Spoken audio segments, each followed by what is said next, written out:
السلام علیکم ورحمۃ اللہ.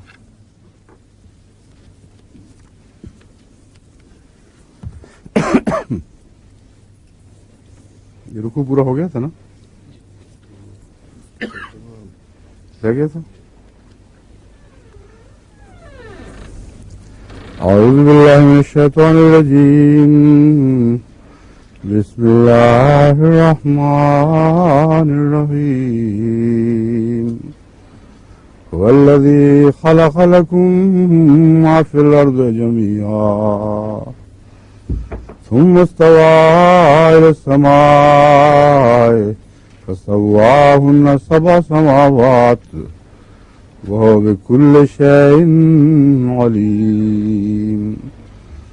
وإذ قال ربك للملائكة إني جاعل في الأرض خليفة قالوا أتجعل فيها من يفسد فيها ويسفك الدماء ونحن نسبح بحمدك ونقدس لك قال إني أعلم ما لا تعلمون.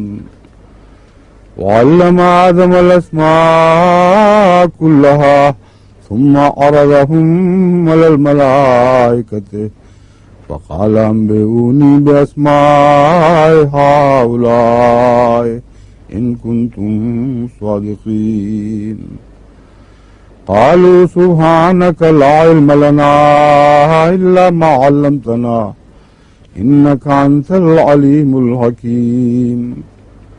قال يا آدم أنبئهم بأسمائهم فلما أنبأهم بأسمائهم قال ألم أقل لكم إني أعلم غيب السماوات والأرض وأعلم ما تبدون وما كنتم تكتمون. وإذ قلنا للملائكة اسجدوا لآدم فسجدوا إلا إبليس أبى واستكبر وكان من الكافرين. وقلنا يا آدم اسكن أنت وزوجك الجنة وكلا منها رغدا حيث شئتما ولا تقربا هذه الشجرة فتكونا من الظالمين. فأزلهما الشيطان عنها فأخرجهما مما كانا فيه وقلنا اهبطوا بعضكم لبعض عدو ولكم في الأرض مستقر ومتاع إلى حين. فتلقى آدم من ربه كلمات فتاب عليه إنه هو التواب الرحيم. قلنا اهبطوا منها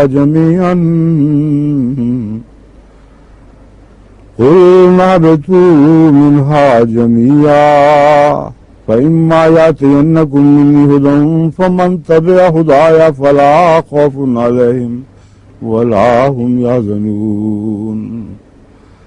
والذين كفروا وكذبوا بآياتنا أولئك أصحاب النار هم فيها خالدون.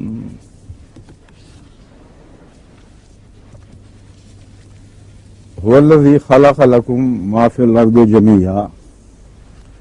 وہی ذات ہے یعنی اللہ جس نے تمہارے لیے پیدا فرمایا. خلق لکم، لکم تمہارے لیے، خلق پیدا فرمایا. ما فی الارض جميعا جو کچھ بھی زمین میں ہے سب کا سب. ثم استوى الى السماء پھر وہ آسمان کی طرف متوجہ ہوا. فسواہن، استوا کا مطلب ہے قرار پکڑا لفظاً، لیکن یہاں میں نے ترجمہ کیا ہے متوجہ ہوا. یہ عملاً وہی معنی رکھتا ہے اللہ کی ذات کے حوالے سے. یعنی اللہ تعالیٰ تو زمین آسمان کائنات سب پر قرار پکڑے ہوئے ہے. ثم استوى الى السماء کا جو مفہوم میں اس وقت آپ کے سامنے رکھوں گا اس میں یہ ترجمہ زیادہ موزوں دکھائی دیتا ہے. فسواہن سبع سماوات، اور انہیں 7 آسمانوں میں ٹھیک ٹھاک کر دیا۔ تو ٹھیک ٹھاک کرنے سے پہلے قرار پکڑنے کا مضمون اوپرا لگتا ہے، بس یہاں توجہ کا فرمانے کا مضمون ہی زیادہ صادق آتا ہے، اور مراد یہ ہے کہ پھر آسمانوں کو اس نے درست فرمایا۔ وَهُوَ بِكُلِّ شَيْءٍ عَلِيمٌ، اور وہ ہر چیز کا علم رکھنے والا ہے۔ هُوَ الَّذِي خَلَقَ لَكُمْ، اس کا پہلے ترجمہ ہو چکا ہے۔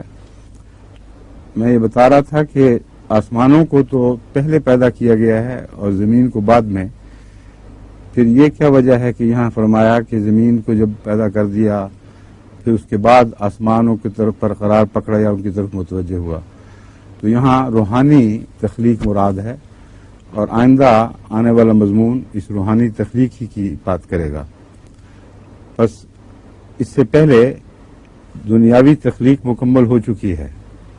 وہ آسمان اور زمین جو مادی آسمان اور زمین ہیں ان کی بات اب یہاں نہیں ہو رہی، بلکہ ایک نیا جہان پیدا کرنے کا ذکر ہے، اور فرمایا کہ پھر آسمانی طاقتوں کو زمین پر تبدیلیاں پیدا کرنے کے لیے خدا نے مامور فرمایا ہے، اور اس کے متعلق فرمایا فسواہن سبع سماوات، ان کو 7 روحانی مراتب یا درجات میں تقسیم فرما دیا۔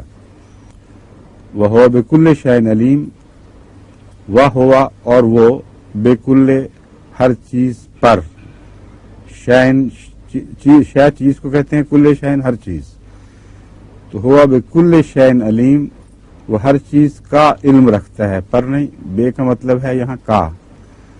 تو یہ جو حرف بے ہے یہ حسب حال مختلف مواقع پر مختلف معنی دیتا ہے جو از خود ظاہر ہو جاتے ہیں، بس یہاں بے کا مطلب ہے کا۔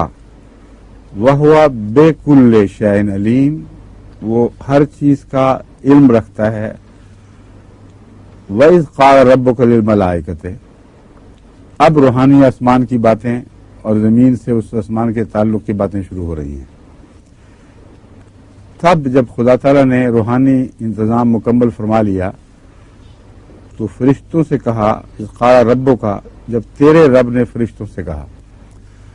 اب یہاں ربوں کا میں مخاطب حضرت محمد رسول اللہ صلی اللہ علیہ وسلم ہے، اور حضرت صلی اللہ علیہ وسلم کی رفتوں کا کیونکہ تمام روحانی آسمانوں سے تعلق تھا، اس لیے اصل تخلیق خلیفہ سے مراد حضرت محمد رسول اللہ علیہ وسلم کی خلافت ہے، اور اسی خلافت کے لیے یہ تیاریاں ہوئی ہیں۔ بس ربوں کا کے لفظ نے یہ راہ کھول دیا، اس پر سے پردہ اٹھا دیا کہ یہاں وہ کون سا خلیفہ ہے جو پیدا کرنا مقصود تھا۔ وَإِذْ قَالَ رَبُّكَ، اے محمد تیرے رب نے فرشتوں سے کہا، انی جاعل فی الارض خلیفہ، میں زمین میں ایک خلیفہ بنانے والا ہوں۔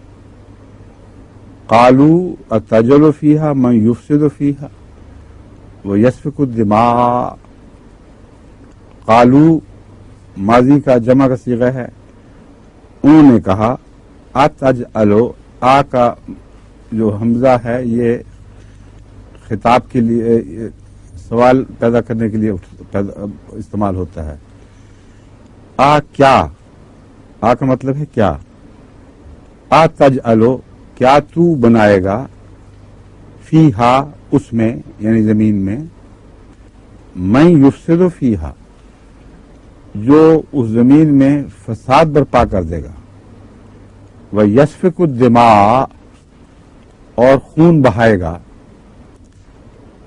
اب یہاں فساد کے لفظ سے آپ کی یاد کو پہلی آیات کی طرف منتقل ہونا چاہیے، جہاں اللہ تعالیٰ نے فرمایا کہ جب خدا ان سے کہا جاتا ہے لا تفسدوا فی الارض قالوا انما نحن مصلحون، تو فساد والوں کا پہلے ذکر ہو چکا ہے، ان کی شناخت ہو گئی ہے۔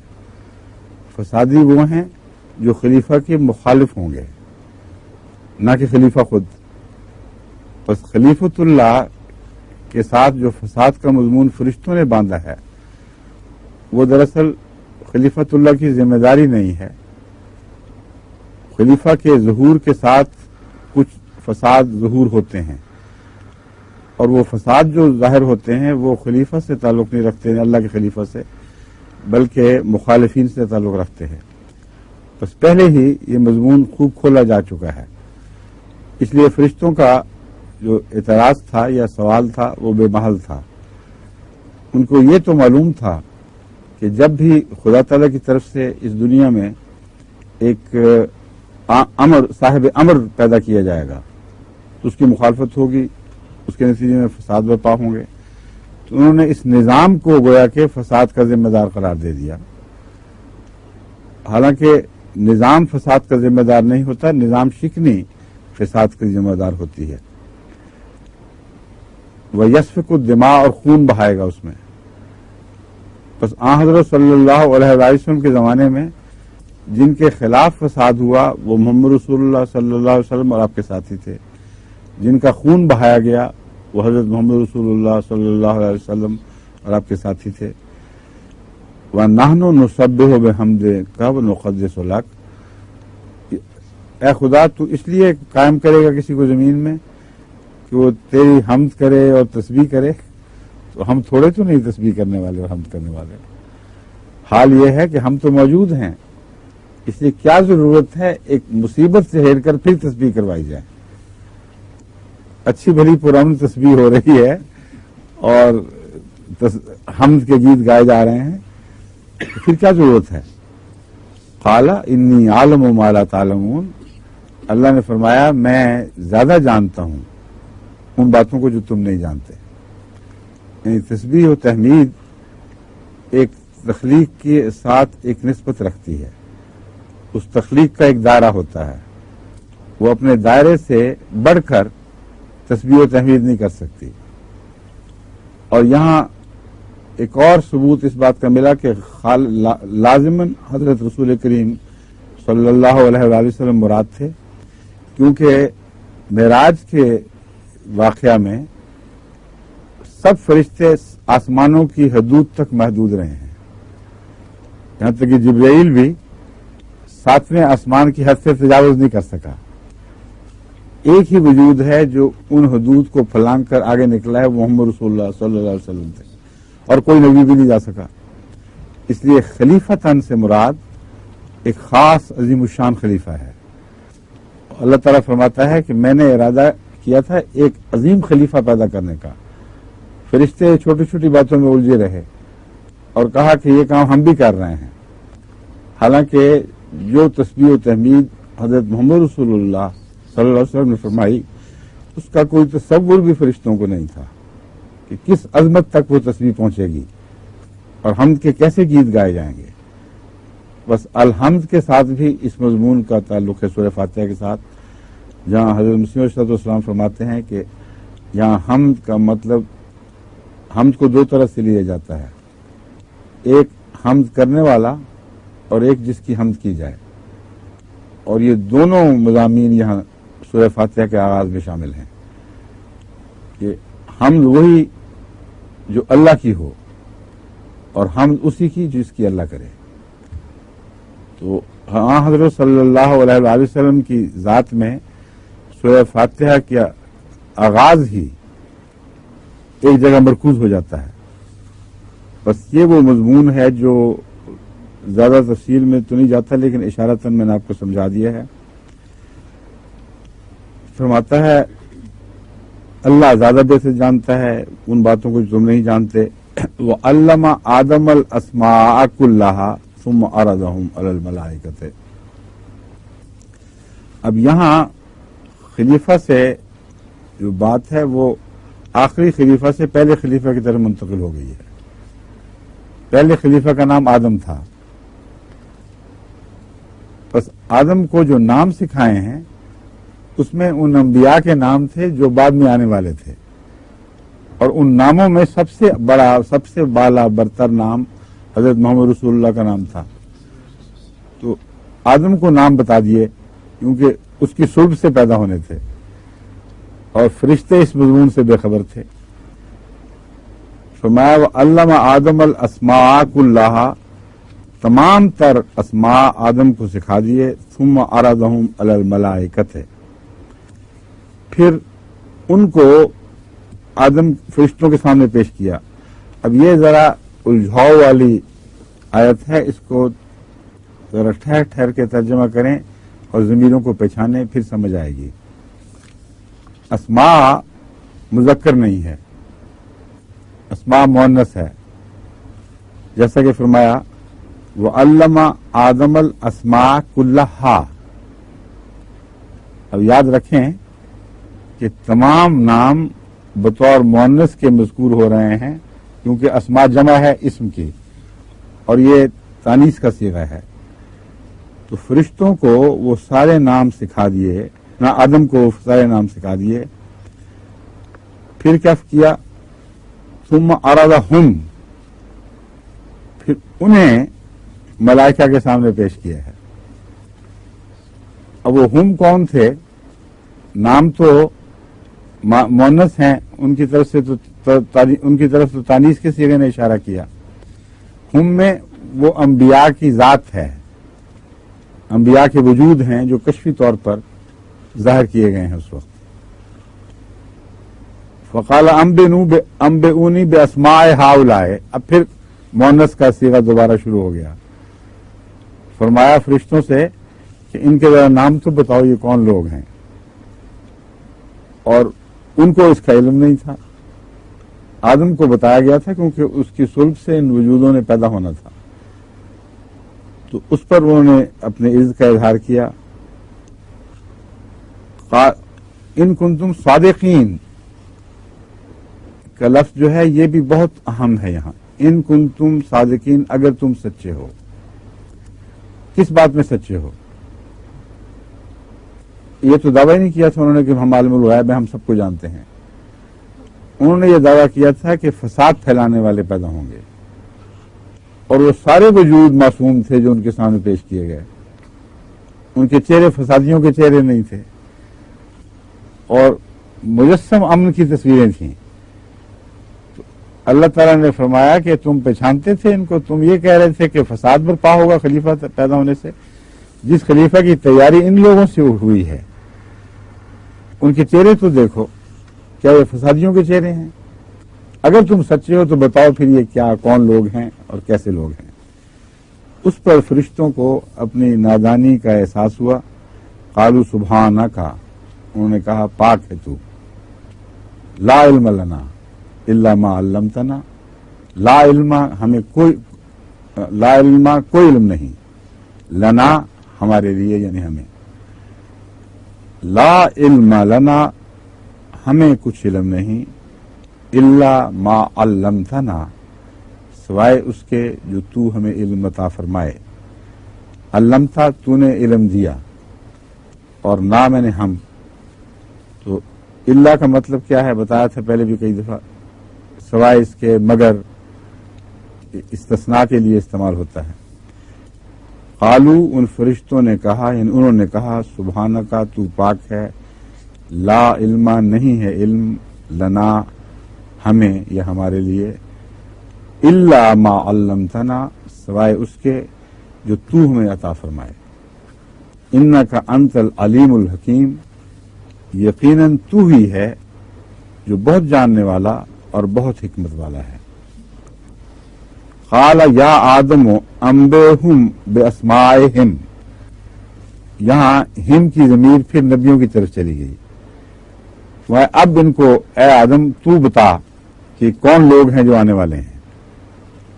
اور اس پر آدم نے ان کو خبر دی. جب بتا دیا کہ یہ کون لوگ تھے جن کی بات ہو رہی تھی، خلافت سے کیا مراد ہے، خلیفۃ اللہ کیسے کیسے آئیں گے دنیا میں، اور ان کی سرداری میں وہ خلیفہ کون ہوگا جس کا خدا نے فرمایا تھا کہ میں پیدا کرنے والا ہوں. تو یہ سب باتیں معلوم کرنے کے بعد اللہ تعالیٰ نے مخاطب ہوتا ہے ان سے. قال الم اقل لکم، اے فرشتو، الم اقل لکم، کیا میں نے تم سے نہیں کہا تھا؟ اقول کا کیا مطلب ہے؟ اصل میں اقولو یہ مضارعہ کا صیغہ ہے، اور لم نے مضارعہ کو ماضی میں بدلا، لیکن لم آخر پر جزم لے آتا ہے، اور دو جزمیں اکٹھی ہوں تو عرب بیچ کا جو کمزور حرف ہے جس کو حرف علت کہتے ہیں اس کو اڑا دیتے ہیں بیچ سے، اور اقولوں کا اقول بن جاتا ہے۔ علم اقول تھا لفظ، تو کیونکہ زبان پر دو جزموں والے حرف پڑھنے مشکل ہوتے ہیں، اس لیے ایک حرف بیچ میں سے غائب ہو کر اقول و اقول بن جاتا ہے، اور لم کی وجہ سے ظاہری یہ تبدیلی پیدا ہوئی، اور معنوی یہ کہ لم نے ماضی نافیہ میں تبدیل کر دیا اس کو۔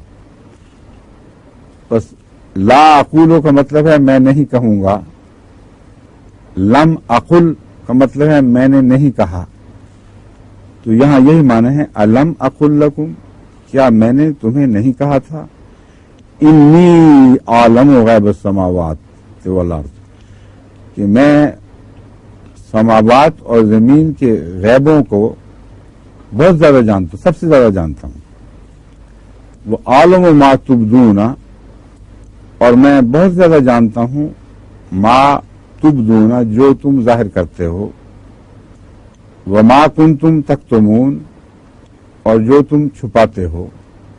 قتم کا مطلب ہوتا ہے چھپانا، اور تکتمو تم چھپاتے ہو، تکتمون کا مطلب ہے تم چھپاؤ گے، لیکن چونکہ یہ سارا علم کے ساتھ چل پڑا ہے، نہیں یہاں میں بتاتا ہوں، وہ عالم و ما تبدون یہ مضارع کے معنی میں ہوگا، اور میں زیادہ جانتا ہوں ما تبدون جو تم ظاہر کرتے ہو، وہ ما کنتم تکتمون اور جو تم چھپاتے ہو۔ ماضی کی طرف جو میرا ہلکا سا دھیان گیا تھا وہ کنتم کی وجہ سے تھا، مگر یہاں ایک اور بات سمجھانے والی ہے۔ کانا ماضی کا صیغہ ہے، کنتم کرتے تھے، تم تھے، لیکن بسا اوقات استمرار میں بھی کنتم کا لفظ آتا ہے جو ماضی میں ماضی کے معنی نہیں دیتا بلکہ مضارعہ کے ہی معنی رکھتا ہے۔ وما کنتم تکتمون اور جو کچھ تم چھپاتے ہو، یہ ہے صحیح ترجمہ، لیکن ماضی کا اشارہ موجود ہے جو اس غرض سے ہے کہ اگر تم پہلے بھی چھپاتے رہے ہو تو وہ بھی ہمیں پتا ہے۔ اللہ تعالیٰ اس مضمون کو کنتم لا کر وسعت عطا فرما دیتا ہے۔ کنتم لازماً مضارعہ کے معنی کو ماضی میں نہیں بدلتا، بلکہ مضارعہ کے معنی رکھتے ہوئے بھی کنتم کے معنی ہو سکتے ہیں، مگر ماضی کا معنی بھی اپنے اندر رکھتا ہے، تو مضمون میں اس طرح ایک وسعت پیدا ہو جاتی ہے کہ گویا یوں کہا جائے کہ جو کچھ تم چھپاتے ہو یا چھپاتے رہے ہو وہ سب کچھ اللہ جانتا ہے۔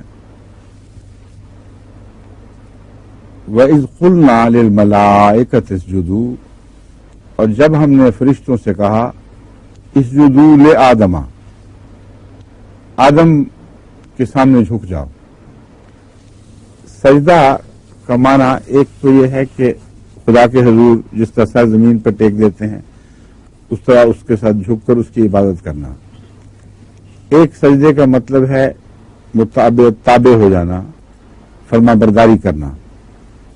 آدم کے حوالے سے فرما برداری کا مضمون ہے، مگر بہت سے محتاط ترجمہ کرنے والوں نے آدم کی خاطر سجدہ کو روک کر ترجمہ کر دیا ہے، اسجدوا لآدم، کہ آدم کی خاطر خدا کو سجدہ کرو، مگر میرے نزدیک اس کی ضرورت نہیں ہے، یہ کھینچا تانی ہے تھوڑی سی، اگرچہ بڑے بڑے بزرگوں نے کی ہے اس لیے یہ لفظ شاید مناسب نہ ہو، مگر ایک اعلیٰ مقصد کے لیے انہوں نے مضمون کو ذرا سا کھینچ دیا ہے۔ وہ یہ سوچتے ہیں کہ خدا کے سوا تو کسی کو سجدہ جائز ہی نہیں ہے، اللہ خود فرشتوں کو کہہ دے کہ تم سجدہ کرو تو یہ خدا کی سنت کے خلاف ہے، اس لیے لا کا یہ فائدہ اٹھایا جائے کہ اس کو کی بجائے اس کی خاطر کر دیا جائے۔ بس ہمارے تراجم میں جب آپ یہ پڑھتے ہیں آدم کے لیے سجدہ کرو تو یہ وجہ ہے یہ کرنے کی، مگر میرے نزدیک سجدہ صرف عبادت کا سجدہ نہیں ہے بلکہ اطاعت کو بھی سجدہ کہتے ہیں. اور بہت سے پرانے بادشاہوں میں رواج تھا، اب تک حالیہ دور تک یہ رواج رہا ہے ہندوستان میں کہ بادشاہوں کو سجدہ کرتے تھے، عبادت کا نہیں بلکہ اطاعت کا، یہ بتانے کے لیے ہم کلیتاً آپ کے تابع فرمان ہیں.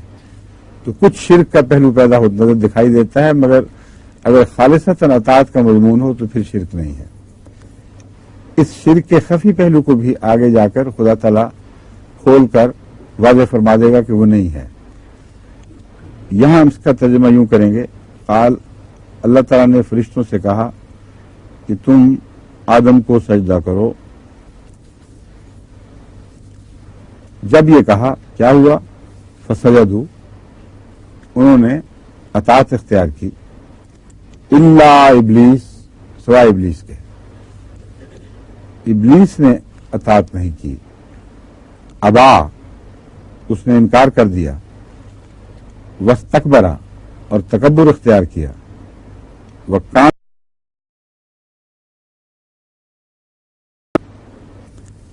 میں نے جو ترجمہ کیا ہے، جو تحریر قرآن کریم کا جو نیا ترجمہ ہو رہا ہے اس میں ہے، اور جب ہم نے فرشتوں سے کہا آدم کے حضور جھک جاؤ، تو سجدے کا ظاہری معنی بھی اس میں آ جاتا ہے، اطاعت کا معنی بھی آ جاتا ہے، اور یہ شرک نہیں ہے.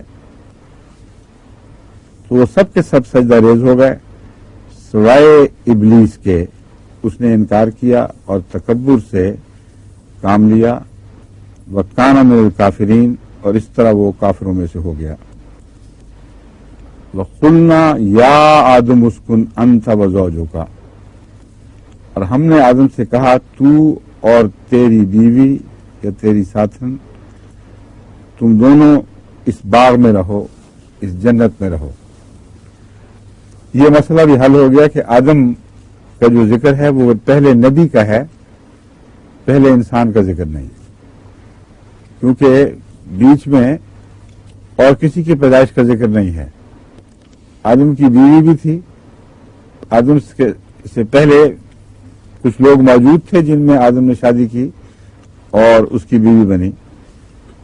وَكُلَا مِنْهَا رَغَدًا حَيْثُ شِئْتُمَا، اور اس میں سے جو چاہو تم کھاؤ. یہاں زوجوں کا لفظ ان ساری غلط تفسیروں کو باطل کرتا ہے جو کہتے ہیں کہ آدم کا گناہ یہ تھا کہ اس نے ایک عورت سے نکاح سے پہلے تعلق قائم کیا.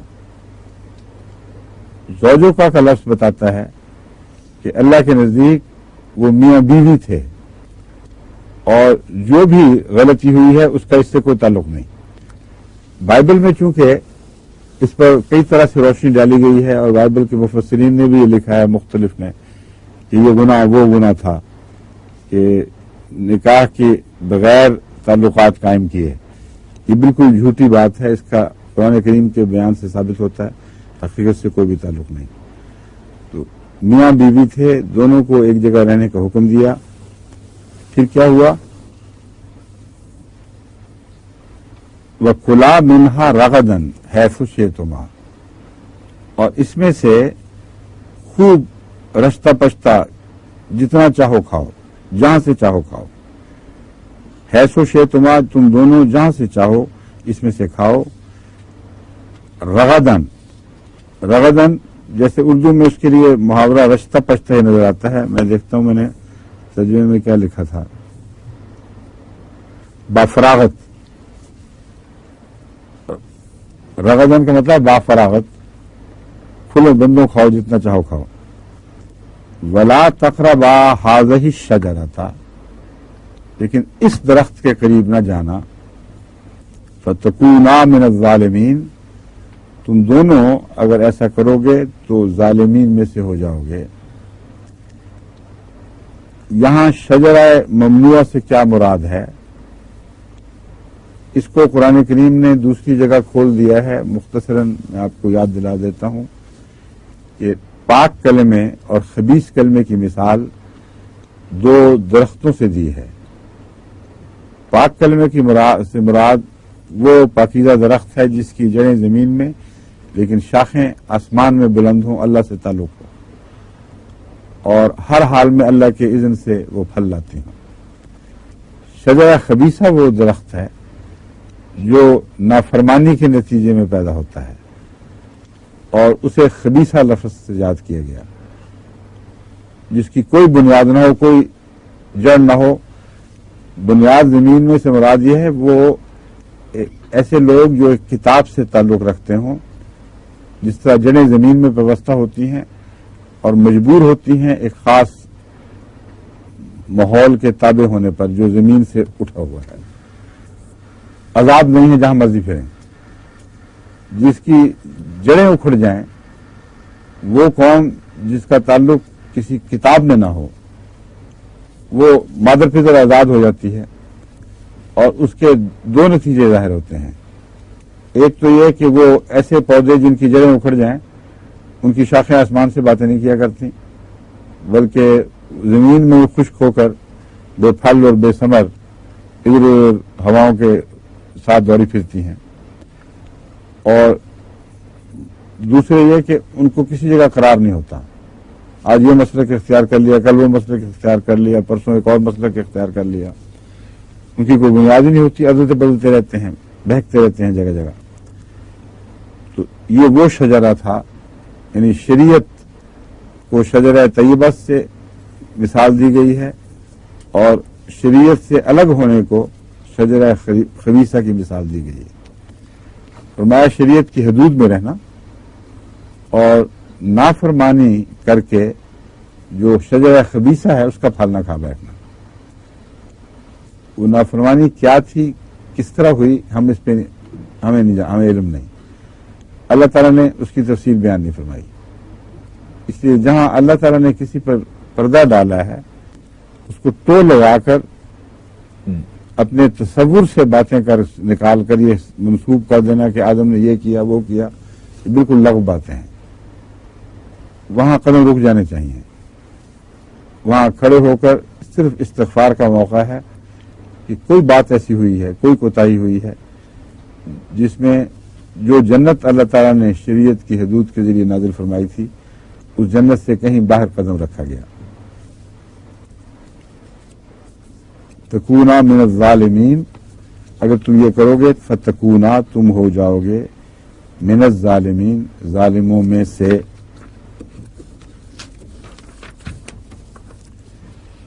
اذلہما، اذلہ کہتے ہیں پھسلانے کو، زلال پھسلانے کو کہتے ہیں۔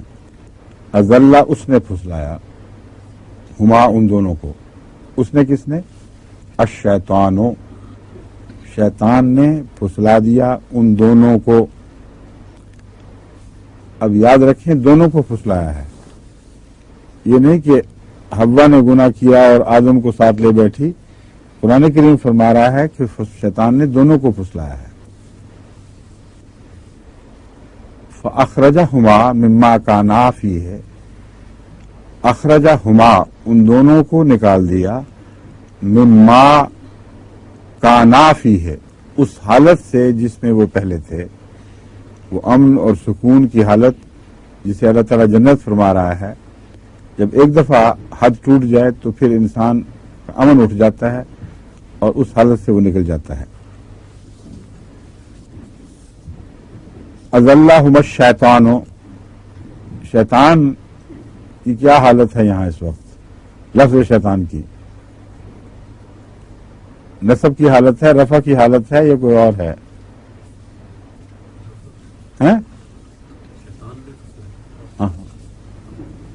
اذلہم الشیطان، شیطان کی کیا حالت ہے؟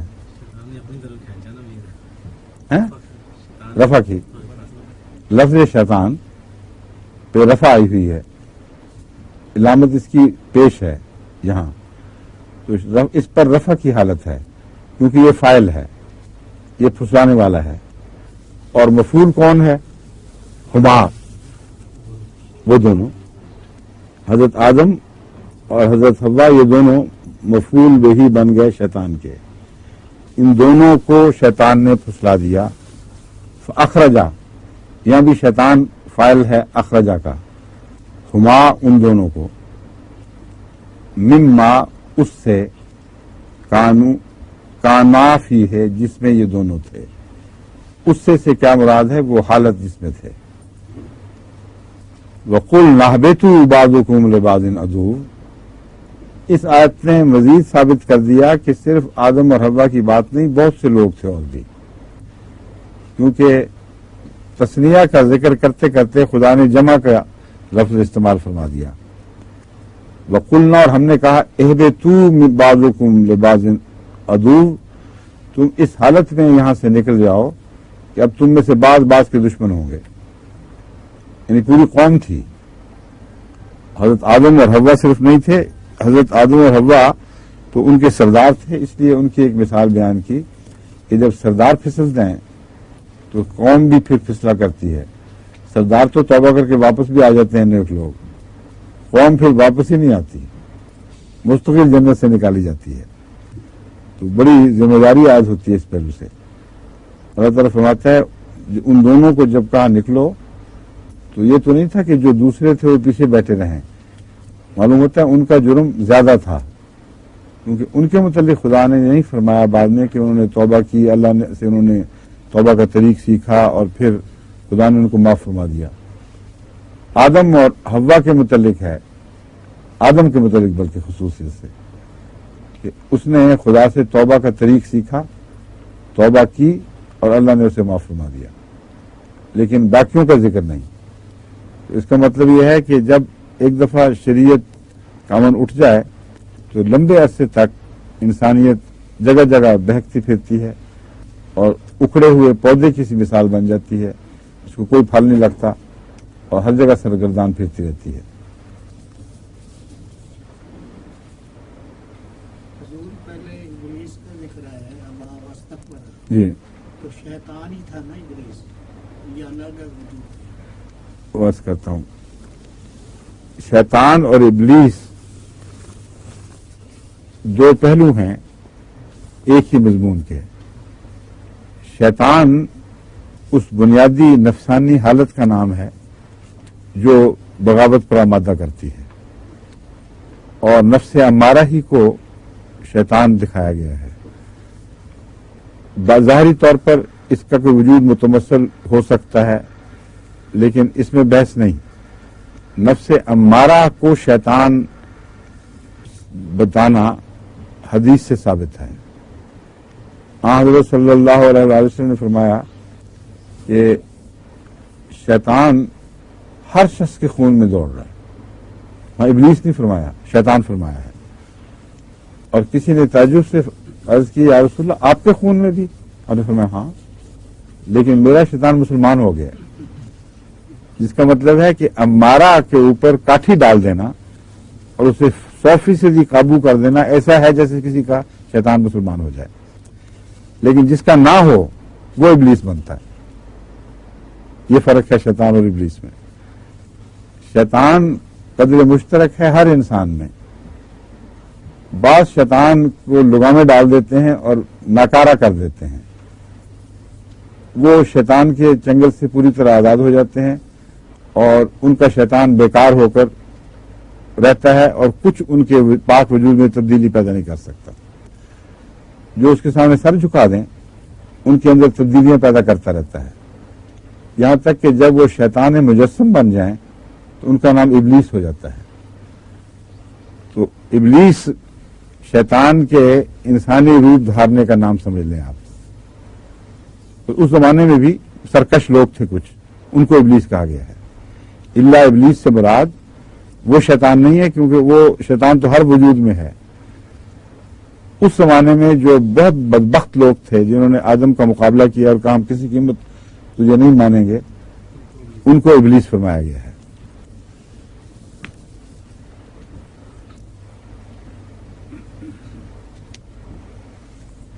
ہاں کہاں گیا یہ؟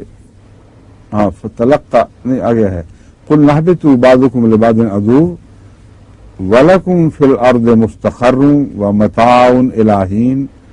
تمہارے لیے زمین میں کچھ عرصے کے لیے ٹھکانہ ہے اور کچھ مدت کے لیے فائدہ اٹھانا ہے. یہ آدم کی کہانی کا خلاصہ ہے. انسان کو جب شریعت سے چھٹی ملی ہے، یعنی اس نے حاصل کر لی اور بھٹکا ہے زمین میں، تو پھر بار بار جنتیں اتریں گی، بار بار کوشش کی جائے گی کہ شجرہ طیبہ مستحکم ہو جائے، بار بار انسان نکلے گا. اس سارے انسان کی تاریخ ہے، اس کی نیکی کی، اس کی بدی کی، شریعت کے آنے اور شریعت کے توڑے جانے کی، جس کا خلاصہ اس پہلی کہانی کی صورت میں پیش ہوا. فَتَلَقَّى آدَمُ مِن رَبِّهِ کلمات، آدم نے کچھ کلمے اپنے رب سے سیکھے. یہ نہیں ہے کہ اللہ نے سکھائے. یہ کیوں ہے فرق؟ یہ جو توبہ کے بعد پہلی توجہ انسان کے اندر سے پیدا ہونی چاہیے. اگر وہ توجہ نہ پیدا ہو، جو شرمندگی اور ندامت کی صورت میں پیدا ہوتی ہے، تو اللہ کچھ نہیں سکھاتا. پھر ایسے شخص سے اللہ روگردانی فرما لیتا ہے. تو آدم میں معلوم ہوتا ہے انفعال پیدا ہوا ہے، شرمندگی کا احساس ہوا ہے، اس کے نتیجے میں وہ متوجہ ہوا خدا کی طرف، اور پھر اس نے سیکھے. اس لیے فاعل آدم کو بنا دیا. یعنی آدم کو اللہ تعالیٰ نے ایک قسم کی اس کی تعریف فرمائی کہ اس کے اندر توجہ پیدا ہوئی، تب ہم نے اس کو سکھائے. اس نے سیکھنے کی خواہش کی، تب ہم نے اس کو سکھایا. فَتَلَقَّى آدَمُ مِن رَبِّهِ، اس نے اپنے رب سے کچھ کلمات سیکھے. فَتَابَ عَلَيْهِ، ان کلمات کے نتیجے میں اللہ نے اس کی توبہ کو قبول فرما لیا اور اس کی طرف رحمت کے ساتھ جھکا. اِنَّهُ هُوَ التَّوَّابُ الرَّحِيمُ، یقیناً وہ بہت توبہ قبول کرنے والا اور بہت رحم فرمانے والا ہے. توبہ کا لفظ جب اللہ پر آئے تو توبہ قبول کرنے کے معنی رکھتا ہے، جب بندے پر آئے تو توبہ کرنے کے معنی رکھتا ہے. قُلْ نَهْبِطُوا مِنْهَا جَمِيعًا، ہم نے ان سے کہا کہ تم سارے کے سارے اب نکل جاؤ یہاں سے، اس حالت میں اب پھر نہیں آ سکتے. اور آدم کے لیے لازم تھا کہ قوم کے ساتھ رہتا، اس لیے باقیوں کو جو سزا ملی ہے اس سزا میں کچھ قوم کا نبی بھی بیچارہ شریک ہو جاتا ہے. اس لیے نہیں کہ وہ خود اس سزا کا حقدار تھا. اس کی مثال حضرت موسیٰ علیہ الصلوۃ والسلام کے واقعہ میں کھل گئی ہے. نافرمانی قوم نے کی، حضرت موسیٰ اور حضرت ہارون تو فرما برداری رہے، وہ دونوں شہر میں داخل ہونے کے لیے تیار بیٹھے تھے اور قوم نے کہا اچھا پھر تم دونوں جاؤ. لیکن سزا جب ملی ہے قوم کو تو حضرت موسیٰ کو بھی ساتھ صحرا میں وردی کرنی پڑی.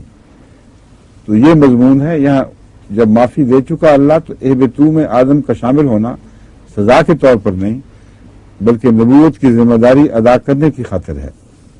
اہبطوا منہا جمیعا فاما یاتینکم منی ھدی، پس جب بھی تمہیں میری طرف سے ہدایت آئے، فمن تبع ہدایا فلا خوف علیہم ولا هم یحزنون، فمن پس جو بھی تبع ہدایا میری ہدایت کی پیروی کرے گا، فلا خوف علیہم ان پر کوئی خوف نہیں ہوگا، ولا هم یحزنون اور وہ کوئی غم نہیں کریں گے اس چیز پر جو وہ کھو دیں گے. اب کہتے ہیں وقت ہو گیا نا، باقی پھر سے انشاءاللہ. ہاں حضرت حوا اور حضرت آدم دونوں کو اس میں گھسنا ہے. ٹھیک ہے. اور آگے آتا ہے فتابت، حضرت آدم نے توبہ کی. ہاں جی. توبہ کا ذکر ہے. یہی تو میں بتا رہا ہوں آپ کو کہ توبہ آدم نے کی ہے، باقی سب نے نہیں کی. نہیں، توبہ تو حوا نے بھی کر لی ہوگی ساتھ، توبہ سیکھی آدم نے ہے. توبہ کرنے کا انداز آدم نے سیکھا ہے. جب سیکھا تھا تو بیوی کو بھی تو بتا دیا ہوگا. آپ کو ایسی بات سیکھتے ہیں تو صفیہ بیگم کو بتاتے نہیں؟